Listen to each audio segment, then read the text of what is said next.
Hello students, this is Sonam Sangwan, Assistant Professor in the Department of Economics, Government College for Women, Bhavani Kheda. Today our topic of discussion is economic planning. Economic planning means आर्थिक नियोजन. तो सबसे पहले आपको ये पता होना चाहिए कि इकोनॉमिक प्लानिंग होती है क्या, आर्थिक नियोजन का मतलब क्या होता है. In fact economic planning is a process. एक ऐसा प्रोसेस होता है जिसके अंदर कोई भी गवर्नमेंट, कोई सी भी कंट्री की जो सेंट्रल गवर्नमेंट अथॉरिटी है वो मेजर इकोनॉमिक डिसीजंस लेती है जो इकोनॉमी को इन्फ्लुएंस करते हैं, जो प्रभाव डालते हैं इकोनॉमी के ऊपर. तो उस प्रोसेस को इकोनॉमिक प्लानिंग बोलते हैं. यानी प्लान्स फॉर्मुलेट करना, ऐसे ऐसे प्लान बनाती जो इकोनॉमी को अफेक्ट करेंगे इकोनॉमिक डेवलपमेंट के लिए. So economic planning refers to the process wherein a central planning authority, keeping in view the resources of the country, makes an attempt to regulate economic factors with the view to achieve predetermined objective within a specified period.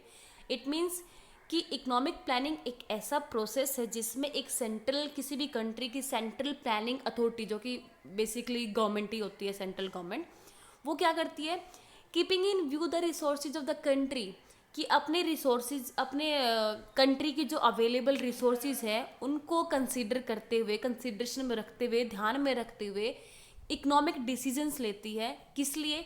To achieve predetermined objective, कि जो country किसी भी economy के economic development के लिए जो भी determined objective होते हैं, पूरे निर्धारित उद्देश्य होते हैं, उनको अचीव करने के लिए with in a specified period.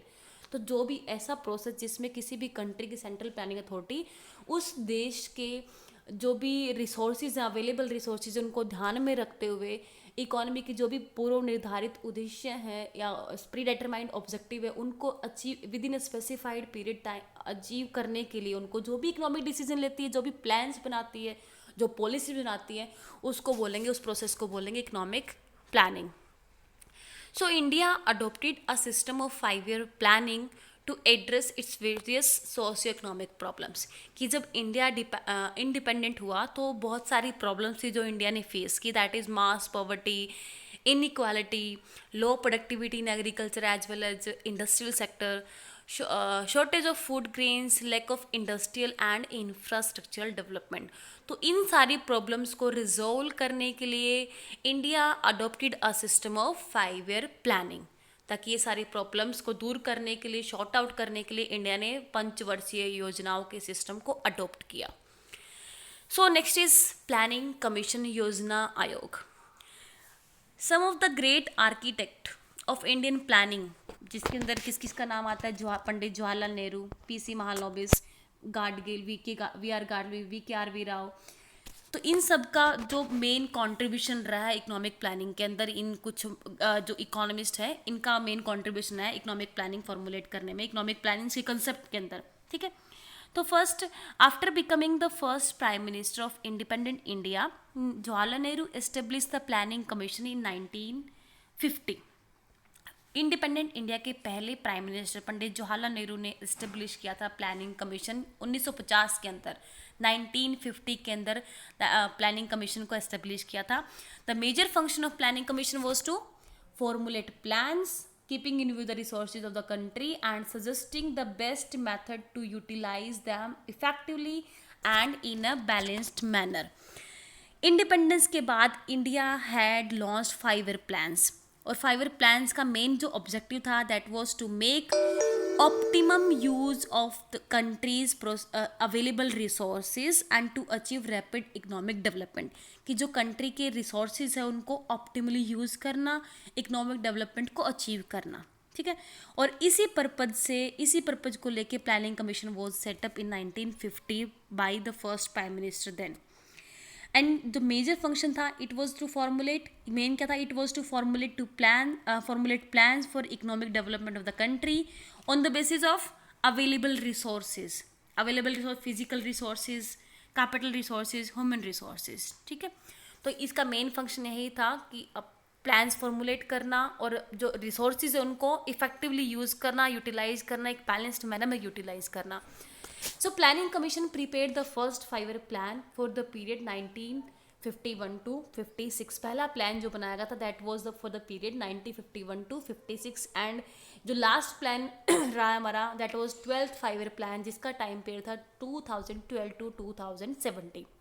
उसके बाद से कोई नई कोई भी नया 5 ईयर प्लान फॉर्मुलेट नहीं हुआ है, और इनफैक्ट प्लानिंग कमीशन की जगह भी रिप्लेस हो गई है, अभी इसकी जगह पे आ गया अभी नीति आयोग, जिसको हम नेक्स्ट वीडियो के अंदर डिटेल में डिस्कस करेंगे। Planning commission and NITI Aayog. From 1947 to 2017, the Indian economy was premised on the concept of planning. 2017 तक 1947 से लेके 17 तक प्लानिंग का कंसेप्ट के ऊपर इंडियन इकॉनमी चली है, ठीक है। उसके हमारा जो लास्ट प्लान था उसका पीरियड यही था 2012 से 2017, ठीक। उसके बाद से कोई नया प्लान फॉर्मुलेट नहीं हुआ। And this concept, the planning concept was carried through the 5 year plans developed, executed and monitored by the two organisation. पहला प्लानिंग कमीशन जिसका टाइम पीरियड था 1951 to 2014, and second the NITI Aayog जो भी 2015 से 2017 मतलब जिसने प्लान्स को फॉर्मुलेट किया, एग्जीक्यूट किया, मॉनिटर किया। नीति आयोग अभी भी है with the prime minister as the ex officio chairman. जो planning NITI Aayog we can say अब नाउ के नीति आयोग है, तो उनका प्राइम मिनिस्टर कौन, सॉरी चेयरमैन कौन होता है? प्राइम मिनिस्टर होता है। उस टाइम पे जो भी प्राइम मिनिस्टर होता है कंट्री का वही चेयरमैन कहलाता है। एंड जो वाइस चेयरमैन है या जिसको डिप्टी चेयरमैन बोलते हैं वो कमीशन नॉमिनेटेड होता है इन और फिर rank of cabinet minister. At present that is Rajiv Kumar. With the planning commission dissolved, no more formal plans are made for the economy. There will be not 13th 5-year plan. Next is what are the features of economic planning, यानी characteristics यानी विशेषताएं economic आर्थिक नियोजन की विशेषताएं क्या क्या है। First is democratic. पहला ये कि जो इकोनॉमिक प्लानिंग है इंडिया के अंदर that has assumed a democratic pattern. It means कि जो प्लान्स है वो प्लानिंग कमीशन फॉर्मुलेट करता था, फाइनली उसको जो नेशनल डेवलपमेंट काउंसिल है एनडीसी वो उसको अप्रूव करती थी। एनडीसी के जो सारे स्टेट्स थे इंडिया के सारे स्टेट्स उनके जो चीफ मिनिस्टर हैं वो उसके एनडीसी के मेंबर होते हैं, और एनडीसी ही फाइनली और एनडीसी का जो चेयरपर्सन थे वो प्राइम मिनिस्टर होते थे, ठीक है। तो हर एक अलग अलग एक्सपर्ट्स जो होते थे, अलग अलग फील्ड्स के एक्सपर्ट्स, उन सब की राय प्रॉपर उनकी से मतलब उनकी ओपिनियन ली जाती थी, अलग अलग एक्सपर्ट्स की और ऑर्गेनाइजेशंस की, जनरल पब्लिक की, स्टेट गवर्नमेंट की। तो बेसिकली इकोनॉमिक प्लानिंग इंडिया के अंदर दैट क्या डेमोक्रेटिक पैटर्न फॉलो करता था, ठीक है। नेक्स्ट इज डिफरेंट सेक्टर्स कि डेवलपमेंट प्लान जितने भी होते थे इंडियन हमारे प्लानिंग के अंदर, तो that are being executed by 3 sectors, public sector, private sector and joint sector या मिक्स सेक्टर। सारे जो हमारे कंट्री के जो रिसोर्सेज हैं उनको ध्यान में रखते हुए अलग अलग सेक्टर्स को अलग अलग ड्यूटीज़ असाइन की, अलग अलग टास्क असाइन किए गए। जैसे पब्लिक सेक्टर है वो बेसिक और जो की इंडस्ट्रीज हमारी होती है उसके अंदर बेसिकली इसका मेन रोल होता था।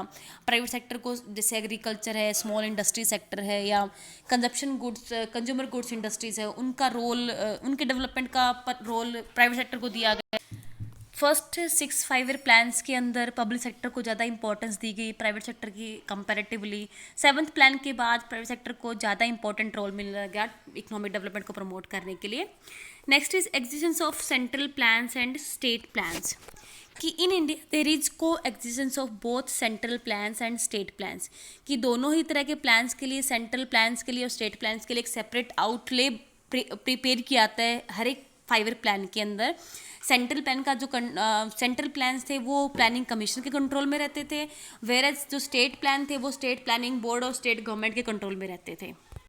नेक्स्ट इज फाइनेंशियल प्लानिंग कि इंडियन प्लानिंग है वो एक टाइप फाइनेंशियल प्लानिंग टाइप है। इट मीन्स कि जो मोर फंड्स को अलोकेट करने में किसी पर्टिकुलर सेक्टर के लिए, किसी पर्टिकुलर एक्टिविटी के लिए फंड्स अलोकेट करने पे ज़्यादा फोकस किया जाता है, वेयरएज कि फिजिकल टारगेट को अचीव करने पे कम फोकस यानी कम ध्यान दिया जाता है। यानी spending has given more importance rather than achieving physical targets.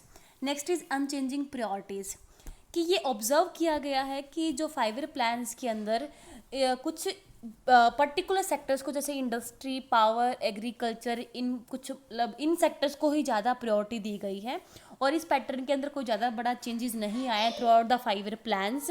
But recent years के अंदर हालांकि पावर्टी एलिवेशन स्कीम्स और एम्प्लॉयमेंट जनरेशन स्कीम्स को भी थोड़ा प्रायोरिटीज़ के अंदर लेके आने स्टार्ट किया था। Next is prospective and perspective planning. Perspective means short term and perspective long term plannings कि Indian planning is both prospective and perspective type. It means कि both short term and long term programs have been incorporated in 5 plans. In fact किसी भी short term plan के बिना कोई भी long term plan को, long term program को हम टारगेट्स को अचीव नहीं कर सकते हैं. मान लीजिए अगर 5 प्लान आप 5 साल का कोई टारगेट रखते हैं तो हमें बेसिकली एक एक साल के छोटे टारगेट अचीव करने होंगे, उनको एक एक साल के अंदर डिवाइड करना होगा, तभी हम 5 साल के टारगेट को अचीव कर पाएंगे. Next is central planning authority. कि इकोनॉमिक प्लानिंग के लिए एक सेंट्रल प्लानिंग अथॉरिटी होती है जो गवर्नमेंट अपॉइंट करती है. सारे जो भी सेंट्रल इकोनॉमिक डिसीजंस होते हैं लाके, जैसे कि what to produce, how much to produce and for whom to produce. तो जितने भी डिसीजंस होते हैं, मेजर डिसीजंस, इकोनॉमिक डिसीजन, सारे एक सेंट्रल प्लानिंग अथॉरिटी से ही लिए आते हैं. और वो अथॉरिटी ही सर्वे करती है कि कितने मतलब अवेलेबल कंट्री के जो रिसोर्सेज हैं, फिजिकल रिसोर्सेज, ह्यूमन रिसोर्सेज हैं, उनको कैसे, मतलब कितने हमारे पास अवेलेबल है, उनको कैसे प्लान्स फॉर्मुलेट करने ताकि उनको हम ऑप्टिमली यूटिलाइज कर पाएँ, ताकि अपने ऑब्जेक्टिव को, जो हमारे प्री डिटरमाइंड ऑब्जेक्टिव, उनको अचीव करने के लिए. तो ये सारे फंक्शंस हैं वो सेंट्रल प्लानिंग अथॉरिटी उन फंक्शंस को एग्जीक्यूट करती है. Next is definite objectives. कि किसी भी 5 ईयर प्लानिंग, इकोनॉमिक प्लानिंग होती है, उससे कुछ सेट ऑब्जेक्टिव्स होते हैं, जैसे कि इंडस्ट्रियलाइजेशन को प्रमोट करना, लोगों की जो स्टैंडर्ड ऑफ लिविंग है उसको रेज करना, फुल एम्प्लॉयमेंट को अचीव करना, जो इनइक्वालिटीज़ हैं इनकम और वेल्थ की उसको रिड्यूस करना. तो कुछ इकोनॉमिक ऑब्जेक्टिव्स होते हैं जिनको अचीव करना था इकोनॉमिक प्लानिंग के थ्रू. बिना ऑब्जेक्टिव के लिए कोई भी प्लान फॉर्मुलेट नहीं किया जाता. Next is government control. कि economic planning is done under the direction of government. Planning commission plan को प्रिपेयर करता है और सेम प्लान को वो गवर्नमेंट के सामने प्रेजेंट करता था और लेटर जो गवर्नमेंट थी उसको एग्जीक्यूट करती थी. Next is definite time period. कि हर एक जो इकोनॉमिक प्लान होता है उसका एक डेफिनेट टाइम पीरियड होता है. फॉर एग्जांपल कि इंडिया में जो हर एक प्लान था that was a 5 year duration. कुछ इमरजेंसी थी जिसकी वजह से कुछ प्लान थे, जैसे वो 1 ईयर प्लान भी बीच में बनाए गए थे, जैसे थर्ड और 7th 5 ईयर प्लान के बाद तीन जो इवन 1 ईयर के प्लान फॉर्मुलेट किए गए थे. ठीक है, तो these were the features of economic planning. Next is objectives of economic planning. Economic planning के ऑब्जेक्टिव क्या हैं, यानी उनके उद्देश्य क्या है कि इकोनॉमिक प्लान्स हम फॉर्मुलेट करते हैं, इम्प्लीमेंट करते हैं. तो कुछ जैसे हमने बताया कि इकोनॉमिक प्लानिंग के कुछ सेट ऑब्जेक्टिव्स होते हैं, कुछ प्री डिटरमाइंड ऑब्जेक्टिव होते हैं जिनको अचीव करना होता है प्लान्स के थ्रू. तो वो ऑब्जेक्टिव कौन कौन से होते हैं वो हम बात करेंगे. तो first is increase in national income. तो पहला ऑब्जेक्टिव है नेशनल इनकम को इंक्रीज करना, पर कैपिटा इनकम को इंक्रीज करना. So in order to increase output, in order to increase national income and per capita income, economic plannings are made, economic plans are formulated. तो main जो plan होता है economic planning का that was कि अब अलग अलग सेक्टर्स को डेवलप करना, जैसे एग्रीकल्चर सेक्टर, इंडस्ट्री सेक्टर है, सर्विस सेक्टर है, जिससे क्या होगा कि जो इकोनॉमी की जो नेशनल किसी भी कंट्री की नेशनल इनकम है, पर कैपिटा इनकम है, वो इंक्रीज हो जाएगी. क्योंकि इससे क्या होगा, जब ये सारे सेक्टर डेवलप होंगे कि हमारी बहुत सारी पॉपुलेशन है वो एग्रीकल्चर सेक्टर के अंदर लगी हुई है. अगर एग्रीकल्चर सेक्टर को हम डेवलप करेंगे, उसका विकास होगा, तो ऑब्वियसली जो पॉपुलेशन वहाँ पे काम करती है उनकी इनकम इंक्रीज होगी, क्योंकि एम्प्लॉयमेंट जनरेशन होता है उससे. ठीक है, तो इनकम इंक्रीज होगी तो उससे इन्वेस्टमेंट इंक्रीज होगा, और इन्वेस्टमेंट इंक्रीज होने से further income multiple times due to multiplier effect वो इंक्रीज होगी. तो पहला ऑब्जेक्टिव होता है increase in national income. Second is reduction in income inequalities. कि हर एक इकोनॉमी है उसका मेन एम ये भी होता है कि इकोनॉमिक जो डिस्पैरिटीज़ हैं, आर्थिक असमानता है, उसको कम करना. क्योंकि इकोनॉमिक इनक्वालिटी से एक क्लास स्ट्रगल, इकोनॉमी के अंदर क्लास स्ट्रगल क्रिएट हो जाता है, वर्ग संघर्ष या क्लास, जिसको क्लास स्ट्रगल बोलते हैं. सो economic growth with reduction in economic inequality is an important objective of economic planning. कि इकोनॉमिक ग्रोथ भी हो, साथ में जो आय की असमानता है यानी इनक्वालिटी है इनकम और वेल्थ की, वो भी कम होनी चाहिए. Next is reduction in regional disparity. Third objective है कि इकोनॉमिक प्लानिंग के थ्रू जो रीजनल इन डिस्पैरिटीज है, क्षेत्रीय असमानताएं हैं, उसको कम करना, रीजनल इम्बैलेंसेज होते हैं. इसमें क्या होता है कि जो इकोनॉमिक प्लानिंग के थ्रू जो बैकवर्ड सेक्टर्स होते हैं, जो अंडर डेवलप्ड रीजन्स होते हैं कंट्री के, उनके ऊपर ज़्यादा स्पेशल अटेंशन पे की जाती है इकोनॉमिक प्लान्स के अंदर। स्पेशल कुछ फैसिलिटीज़ उन सेक्टर्स के उन एरियाज़ के डेवलपमेंट के लिए स्पेशल फैसिलिटीज़ प्रोवाइड की जाती है। उन सेक्टर में जितने भी एग्रीकल्चर सेक्टर होता है या उन एरियाज़ में या इंडस्ट्रीज होती है उनके डेवलपमेंट के लिए। तो इसका मेन मोटिव ये भी होता है कि रिडक्शन इन रीजनल डिस्पैरिटी यानी क्षेत्रीय असमानताओं को कम करना। Next is price stability. Planning aims to bring about price stability. Both planning के थ्रू या प्लान्स के थ्रू ऐसे अटेम्प्ट ऐसे एफर्ट्स किए जाते हैं ताकि प्राइसेस के अंदर बहुत ज़्यादा चेंजेस ना आए, इतनी स्टेबिलिटी उसके अंदर मेंटेन रहे, ताकि इकोनॉमी को इन्फ्लेशन और डिफ्लेशन दोनों ही टाइप के प्राइस चेंजेस से प्रोटेक्ट करना इकोनॉमिक प्लानिंग का ऑब्जेक्टिव होता है। Next is economic development.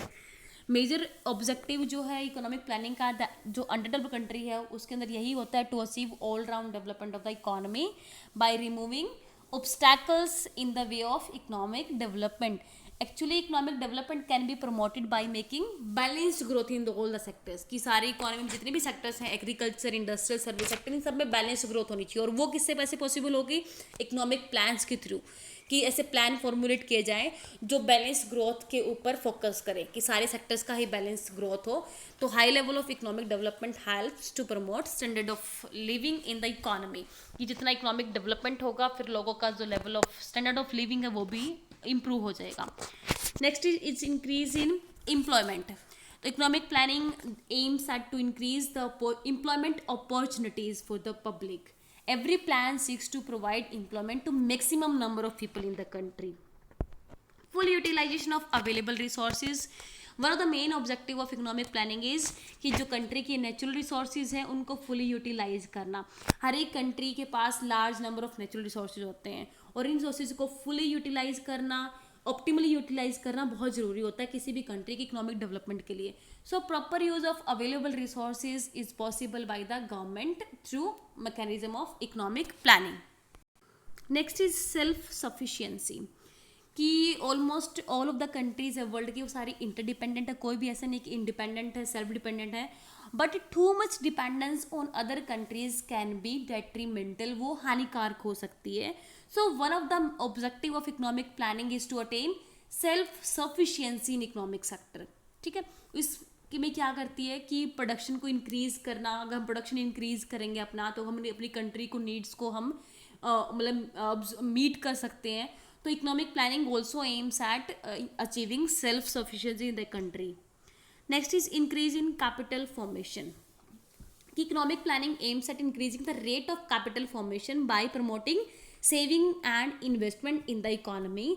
अगर इकोनॉमिक किसी भी कंट्री के इकोनॉमिक डेवलपमेंट के लिए कैपिटल फॉर्मेशन बहुत एसेंशियल होता है, और कैपिटल फॉर्मेशन कब होगा? जब सेविंग रेट्स इंक्रीज, जो इन्वेस्टमेंट रेट है वो ज़्यादा होगी। So increase capital formation helps in increasing rate of economic development. And the last is infrastructure development, कि इंफ्रास्ट्रक्चर है वो बेसिक रिक्वायरमेंट होती है किसी भी इकोनॉमिक डेवलपमेंट को प्रमोट करने के लिए। तो one of the objective of economic planning is to develop infrastructure, जैसे पावर जनरेशन है, रोड्स हैं, development of roads, railway, air transport, ports, ये सारी चीज़ें। ठीक है, तो ये मेन ऑब्जेक्टिव रहेंगे इकोनॉमिक प्लानिंग के। Next is achievements under economic planning, कि जो भी इकोनॉमिक प्लान्स फॉर्मुलेट किए गए, हमारे 12th 5 ईयर प्लान्स अब तक एग्जीक्यूट हुए थे 1947 से 2017 तक। तो उन इकोनॉमिक प्लानिंग, उन प्लान्स के क्या क्या अचीवमेंट्स रहे हैं, क्या क्या फेलियर्स रहे हैं, वो हम डिस्कस करेंगे। तो first is increase in national income, कि नेशनल इनकम इंक्रीज हुई है।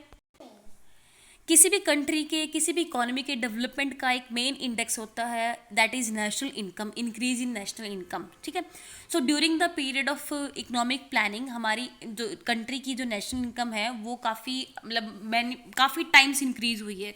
फॉर एग्जाम्पल प्लानिंग से पहले that was the growth rate of 0.5% per annum, but 2016-17 की बात करें तो that was 7.9% per annum. Second is increase in per capita income, कि बिफोर इंडिपेंडेंस जो increase in per capita income वो ऑलमोस्ट नेग्लिजिबल, बिल्कुल था, मतलब नेग्लिजिबल था। But during the period of planning it increased multiple times, like 2017 और 18 के अंदर ये कितना था? 5.7% पर एनम, प्रति व्यक्ति आय इतने मतलब परसेंट से पर एनम इतने परसेंट से ग्रोथ कर रही थी इस ईयर के अंदर, तो उसके अंदर इंक्रीमेंट हुआ है। Next is increase in rate of capital formation. Capital formation या पूंजी निर्माण की दर वो इंक्रीज हुई है। कैपिटल किसी भी, जैसे हमने पहले भी बात की, किसी भी कंट्री की इकोनॉमिक डेवलपमेंट के लिए कैपिटल फॉर्मेशन बहुत जरूरी होता है, बहुत एसेंशियल होता है। तो इकोनॉमिक प्लान्स के जो 5 ईयर प्लान्स का पीरियड रहा है उसमें रेट ऑफ कैपिटल फॉर्मेशन है बहुत अप्रिशिएबली इंक्रीज हुई है। दैट वाज कि 1950 to 51 that was 8.7% and 2017 to 80 it was 32.3% of GDP. Next is institutional reforms in agriculture के अंदर बहुत सारे रिफॉर्म्स हुए हैं, जैसे कि लैंड रिफॉर्म्स हमने बात करेंगे, लैंड रिफॉर्म्स की, टेक्नोलॉजिकल डेवलपमेंट की। हालांकि लैंड रिफॉर्म्स फुली इम्प्लीमेंट नहीं हो पाए थे, बट लिमिटेड लैंड रिफॉर्म्स हैं, उसने भी बहुत एक साइंटिफिक कल्टिवेशन के लिए एक अच्छा कंजीनियल एटमॉस्फेयर क्रिएट किया 1966 के अंदर। मतलब टेक्नोलॉजिकल डेवलपमेंट के अंदर फोकस, मतलब ग्रेट स्ट्रेस डाला गया एग्रीकल्चर के अंदर। सो इस प्लानिंग पीरियड के दौरान जो फूड ग्रेन्स का प्रोडक्शन है वो काफ़ी मल्टीपल टाइम्स इंक्रीज हुआ है, जैसे कि 1950-51 के अंदर it was 550 lakh tonne and 2018 to 19 it was 2850 lakh tonne. ठीक है, तो काफ़ी मल्टीपल टाइम्स इंक्रीज हुआ फूड ग्रेन्स का production due to economic plans. Next is development of industries. Next is development of industries की प्लान्स काफ़ी सक्सीड हुए हैं इंडस्ट्री सेक्टर के अंदर। बेसिक और कैपिटल गुड्स इंडस्ट्री जैसे कि आयरन और स्टील, मशीनरी, केमिकल, फर्टिलाइजर्स, ये काफ़ी मतलब कंसिडरेबली इन इंडस्ट्रीज़ के अंदर डेवलप किया है कंट्री में। पब्लिक सेक्टर भी काफ़ी एक्सपेंड हुआ है। Country has become almost self sufficient in the matter of consumer goods industry. So modernisation हुआ है, इंडस्ट्रीज़ का डाइवर्सिफिकेशन हुआ है, तो इंडस्ट्रियल प्रोडक्शन भी काफ़ी इंक्रीज हुआ है due to economic plans. So next is development of infrastructure. जो इकोनॉमिक इंफ्रास्ट्रक्चर है मेनली जिसके अंदर ट्रांसपोर्ट, कम्युनिकेशन है, इरिगेशन फैसिलिटीज़ है, पावर जनरेशन कैपेसिटी है। तो during the planning period infrastructure है वो भी काफ़ी कंसिडरेबली इंक्रीज डेवलप हुआ है। पावर जनरेशन कैपेसिटी है वो इंक्रीज हो गई है। रोड्स की मतलब काफ़ी इंप्रूवमेंट आया रोड्स के अंदर, रेलवेज के अंदर, टेलीकम्युनिकेशन, बैंकिंग, इंश्योरेंस, इन सभी सर्विसेज के अंदर जो इकोनॉमिक ग्रोथ रेट को अचीव करने में हेल्प करते हैं। नेक्स्ट इज सोशल सर्विसेज कि जैसे like education, health, medical facilities, family planning, ये भी काफ़ी डेवलप हुए हैं। डेथ रेट काफ़ी डाउन आ चुकी है इकोनॉमिक मतलब during the 5 year plans period. जो लाइफ एक्सपेक्टेंसी है लाइफ वो इंक्रीज हुई है। रिसर्च के अंदर काफ़ी रिसर्च सेंटर एस्टेब्लिश हुए, काफ़ी सारी लेबोरेटरीज एस्टेब्लिश हुई है। एजुकेशन भी, नंबर ऑफ जो स्कूल गोइंग स्टूडेंट्स हैं वो काफ़ी इंक्रीज हो गए। नंबर ऑफ कॉलेजेस, यूनिवर्सिटीज़ और इंस्टीट्यूशंस हैं वो इंक्रीज हुए हैं। हेल्थ फैसिलिटीज़ है वो इम्प्रूव हुई है। नंबर ऑफ हॉस्पिटल्स ज़्यादा हो गए हैं, डॉक्टर्स, नर्सिस, ये सारी फैसिलिटीज़। तो बहुत सारी चीज़ें मतलब इम्प्रूवमेंट, काफ़ी सारी चीज़ों में इम्प्रूवमेंट आया है due to in during the 5 year plans. Increase in employment कि बहुत सारे मेजर्स उठाए गए प्लानिंग पीरियड के दौरान एम्प्लॉयमेंट अपॉर्चुनिटी को इंक्रीज़ करने के लिए। बहुत सारी एम्प्लॉयमेंट जनरेशन स्कीम्स गवर्नमेंट ने एज वेल एज कि रूरल एरियाज़ के अंदर भी और as well as urban areas के अंदर भी लॉन्च की। माइक्रो एंड स्मॉल इंडस्ट्रीज़ और जो भी small and small cottage industries होती है, स्मॉल स्केल इंडस्ट्रीज होती है, उसको ज़्यादा इम्फेसाइज मतलब कि उनके ऊपर ज़्यादा स्ट्रेस रखा गया एम्प्लॉयमेंट प्रमोट करने के लिए, ताकि ये बहुत सारे लोगों को एम्प्लॉयमेंट प्रोवाइड करती है इंडस्ट्रीज़। ठीक है, नेक्स्ट इज मॉडर्नाइजेशन कि टेक्नोलॉजिकल जो अपग्रेडेशन है वो अचीव किया गया ऑलमोस्ट ऑल द एरियाज़ के अंदर। जैसे during 5 year plans efforts have been made for promoting research and development activities in all economic sectors. जैसे एग्रीकल्चर है उसके अंदर टेक्नोलॉजिकल एडवांसमेंट लेके आए, इंडस्ट्रीज़ के अंदर, सर्विस सेक्टर के अंदर, इंफ्रास्ट्रक्चर के अंदर। तो इन सब चीज़ों ने क्या किया कि जो कैपिटल आउटपुट रेशियो है उसको कम किया इकोनॉमी के अंदर। Now we can produce more with the same amount of or with the lesser amount of the capital. Next is self reliance, जो कि मेन ऑब्जेक्टिव हमारा इकोनॉमी का one of the main objective होता है कि economy को self reliant बनाना। तो ये भी ऑब्जेक्टिव हमारा इकोनॉमी का, ये भी हमारी अचीवमेंट रही कि हमने इकोनॉमी को सेल्फ रिलायंट बनाया है कि अब बहुत सारा इतना प्रोडक्शन हम करते हैं इकोनॉमी के अंदर कि अपनी रिक्वायरमेंट्स, अपनी इकोनॉमी की जो पब्लिक की रिक्वायरमेंट्स है उसको मीट कर सकें, उसको पूरा कर सकें। Next is export promotion and import substitution की प्लानिंग पीरियड के दौरान एक्सपोर्ट्स को भी इंक्रीज़ किया गया और इम्पोर्ट सब्स्टिट्यूशन यानी कि इंपोर्ट ना करके हम उन चीज जो इम्पोर्टेड गुड्स होती है उनका सब्स्टिट्यूट अपने देश के अंदर प्रोड्यूस करें, डोमेस्टिकली प्रोड्यूस करें। तो ऐसी चीज़ें मतलब ट्रेड को बढ़ाने के लिए डाइवर्सिफिकेशन हुआ एक्सपोर्ट्स आइटम का भी, कंपोजिशन एक्सपोर्ट्स के वो भी डाइवर्सिफाइड हुए। इसके अलावा मतलब हमारा जो इंपोर्ट सब्स्टिट्यूशन से हमारी जो फॉरेन कंट्री के ऊपर जो डिपेंडेंस थी वो कम हो गई है, जिससे बैलेंस ऑफ पेमेंट पोजीशन है उसको इम्प्रूव करने भी हेल्प मिली है। तो these are the achievements of economic planning. Next, what are the failures of economic planning. अब अचीवमेंट्स हैं तो कुछ फेक, क्योंकि हमने कुछ फेलियर्स भी रहे हैं। हमारे टारगेट, हमने जितने भी टारगेट हम रखते थे हर 5 ईयर प्लान में, हम उसको अचीव करने में कैसे फेल रहे हैं, या through out the 5 year plan हम कैसे फेल रहे हैं, क्या क्या ऑब्जेक्टिव जो हम अचीव नहीं कर पाए हैं कम्प्लीटली। तो first is no substantial increase in standard of living, कि ऑलमोस्ट हर एक प्लान का ये एम होता है कि जो अपनी कंट्री की पब्लिक है या पीपल्स है उनकी जो स्टैंडर्ड ऑफ लिविंग है उसको इम्प्रूव करना, उसको रेज करना, ठीक है। इनफैक्ट स्टैंडर्ड ऑफ लिविंग को इंक्रीज करना, इनफैक्ट ये होता है कि उनको हम स्टैंडर्ड ऑफ लिविंग को इंक्रीज तो करना तो दूर की बात है, चलो हम उसकी बेसिक जो नेसेसरी रिक्वायरमेंट्स होती हैं, जैसे लोगों की सब पीने का साफ पानी मिल जाए, उनको रहने के लिए घर, तो वो चीज़ें भी हम उनको प्रॉपरली सेटिस्फाई नहीं कर पाए, उनको प्रॉपरली वो भी प्रोवाइड नहीं कर पाए इकोनॉमिक प्लान्स में। अभी भी बहुत सारी पॉपुलेशन है जो हमारी बिलो पॉवर्टी लाइन अभी लाई कर रही है, बहुत सारी ऐसी पॉपुलेशन जिसके पास अभी पीने का मतलब उसके पास प्रॉपर पानी भी उपलब्ध नहीं हो पा रहा है। तो ऐसी चीज़ें कि लोगों का स्टैंडर्ड ऑफ लिविंग है वो इंक्रीज नहीं हो पाया है। दूसरा, राइज इन प्राइसेस। तो हमारा एक मेन ऑब्जेक्टिव इकोनॉमिक प्लानिंग का ये रहा कि प्राइसेस के अंदर स्टेबिलिटी बनी रहे, मेंटेन रहे, कि इन्फ्लेशन और डिफ्लेशन से कंट्री को हम प्रोटेक्ट कर पाएँ।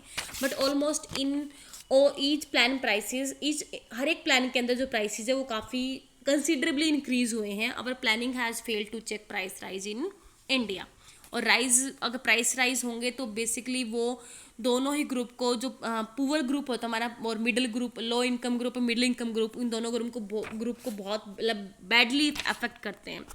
Next is increase in unemployment, कि during the periods of 5 year plans unemployment काफ़ी इंक्रीज हुआ है।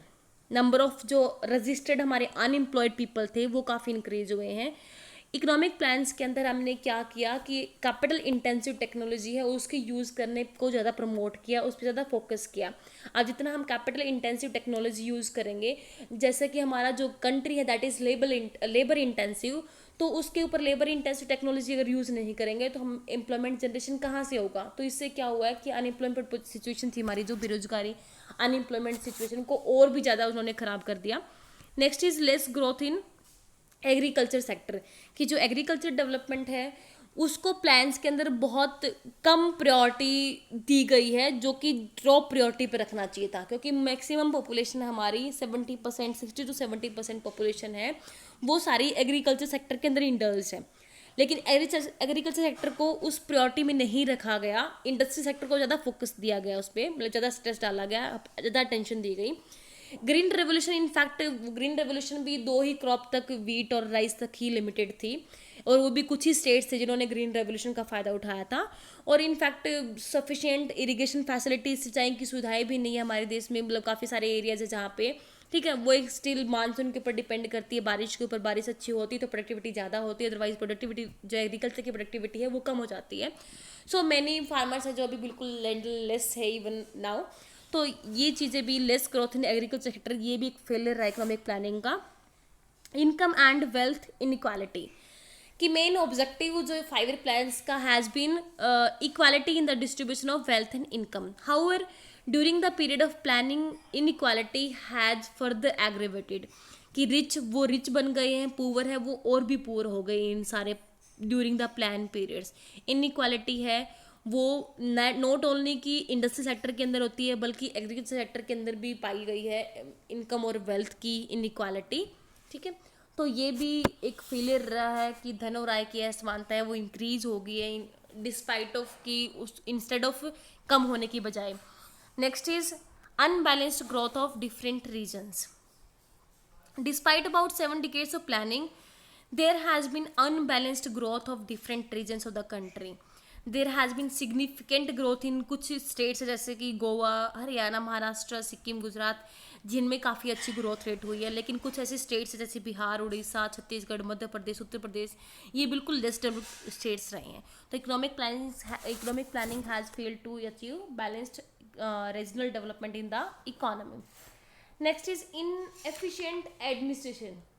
अब इसमें क्या होगा कि जो एडमिनिस्ट्रेशन है वो इनएफिशिएंट रहा है, कि जो मेन शॉर्टकमिंग है इंडियन प्लान्स की, दैट इज़ उनकी इम्प्लीमेंटेशन के अंदर होती है कि प्लान्स फॉर्मुलेट किए आते हैं लेकिन इम्प्लीमेंटेशन है वो बहुत पुअर होती है due to defective administration, dishonesty, corruption और रेड टेपिज्म, देर से चीज़ें होती हैं या भ्रष्टाचार है। इन चीज़ों की वजह से उनका प्रॉपरली इम्प्लीमेंट नहीं हो पाते हैं प्लान फॉर्मुलेट होने के बाद। And the last one is shortfall in target realisation, कि जो हमने टारगेट रखे हैं मोस्ट ऑफ द टाइम हमने क्या देखा 5 ईयर प्लान्स में, जो टारगेट हमने रखे थे, फिक्स किए थे ऑब्जेक्टिव एज एन ऑब्जेक्टिव, उनको हम मीट नहीं कर पाए, उनको हम चेंज नहीं कर पाए। In every plan the target rate of growth of national income, employment, industrial sector, agriculture sector, ये सारे फिक्स किए आते हैं, but most of the time these targets are not achieved. It has been because of कि हमारे पास resource इतनी ज़्यादा मतलब लार्ज नंबर में नहीं है, ठीक है, हम फुली उन रिसोर्सेज को फुली यूटिलाइज नहीं कर पाते हैं, या प्लान की इम्प्लीमेंटेशन में कहीं ना कहीं हमारे ड्रॉबैक्स होते हैं, शॉर्ट कमिंग्स होती है, जिसकी वजह से हम टारगेट्स को अचीव नहीं कर पाते हैं। So these were the failures of economic planning. Next is causes of slow growth rate during economic planning, की रेट ऑफ ग्रोथ है वो स्लो रही है, उसके क्या कारण रहेंगे इकोनॉमिक प्लानिंग के दौरान। फर्स्ट इकोनॉमिक कॉजेज आता है, एडमिनिस्ट्रेटिव कॉजेज हैं, political causes, natural causes, social causes, international causes and moral causes. अब इकोनॉमिक कॉजेज में क्या होगा कि जो इकोनॉमिक प्लानिंग होती है उसकी सक्सेस है बेसिकली वो किस पे डिपेंड करती है, इकोनॉमिक सेक्टर की ग्रोथ रेट के ऊपर। तो जो ग्रोथ रेट है, जैसे एग्रीकल्चर सेक्टर की बात करें, मेन यही सेक्टर होता है हमारे इकोनॉमिक सेक्टर, एग्रीकल्चर सेक्टर है, इंडस्ट्रियल सेक्टर है, सर्विस सेक्टर है। एग्रीकल्चर प्रोडक्शन है वो काफ़ी लो रहा है, उसकी ग्रोथ रेट काफ़ी लो रही है, बहुत सारे फैक्टर हैं जिसके लिए लो रहने की वजह से, क्योंकि हम मानसून के ऊपर डिपेंड रहती है, अभी भी हम ओल्ड मेथड ऑफ कल्टीवेशन है वो यूज़ करते हैं, गुड क्वालिटी के सीड्स हमारे पास नहीं है, शॉर्टेज है फर्टिलाइजर्स की, तो जिससे एग्रीकल्चर प्रोडक्शन है वो काफ़ी लो रहा है। इंडस्ट्रियल प्रोडक्शन है वो भी काफ़ी, उसकी भी ग्रोथ रेट काफ़ी लो रही है। जैसे कि इंफ्रास्ट्रक्चर है पुअर हमारे पास, टेक्नोलॉजी अप टू डेटेड नहीं है, इंडस्ट्रियल अनरेस्ट है, slow rate of capital formation है, कैपिटल आउटपुट रेशियो वो हाई है, जिसकी वजह से जो हमारा इंडस्ट्रियल सेक्टर है उसकी परफॉर्मेंस भी पुअर रही है, और इन वजह से जो ग्रोथ ओवरऑल ग्रोथ रेट है इकोनॉमी की वो स्लो रही है, कम रही है। नेक्स्ट इज एडमिनिस्ट्रेटिव कॉजेज, कि 5 ईयर प्लान्स का फॉर्मुलेशन और इम्प्लीमेंटेशन ये सारा डिफेक्टिव रहा है, क्योंकि हमारे पास ऐसे मतलब ऑनेस्ट एडमिनिस्ट्रेटर नहीं है या एबल एडमिनिस्ट्रेटर नहीं है जो भी प्लान्स को फॉर्मुलेट कर प्लान्स को इम्प्लीमेंट कर पाए प्रॉपर तरीके से, एफिशिएंट तरीके से। तो बहुत सारी चीज़ें ऐसी रहती हैं कि भ्रष्टाचार फैला हुआ हर स्टेज के ऊपर, पॉलिटिकल पुल्स एंड प्रेशर्स होते हैं जिसकी वजह से वो लोग प्लान्स प्रॉपर इम्प्लीमेंट नहीं हो पाते हैं, तो ये एडमिनिस्ट्रेटिव कॉजेज रहते हैं जिसकी वजह से ग्रोथ रेट स्लो रही है। पॉलिटिकल कॉजेज में क्या आएगा कि गवर्नमेंट कि हर 5 साल में एक नई गवर्नमेंट इलेक्ट हो जाती है, द मेन कंसर्न जो मिनिस्टर का वो क्या रहता है कि वोटर्स को कहीं ना कहीं मतलब खुश करना और इलेक्शंस को जीतना, ठीक है। तो मैनी टाइम्स क्या होता है कि जो policies which are not implemented, जो पॉलिसीज एडवांटेज की नहीं होती हैं उनकी इलेक्शंस के पर्पज से, तो उनको इम्प्लीमेंट नहीं किया आता है। For examples, states should impose agriculture income tax, है ना, other new tax to enhance their, ताकि रिसोर्सेज को इन्हांस करे, स्टेट्स के रिसोर्सेज इंक्रीज हो, but state governments would never do so, क्योंकि they do not want to displease their rural voters.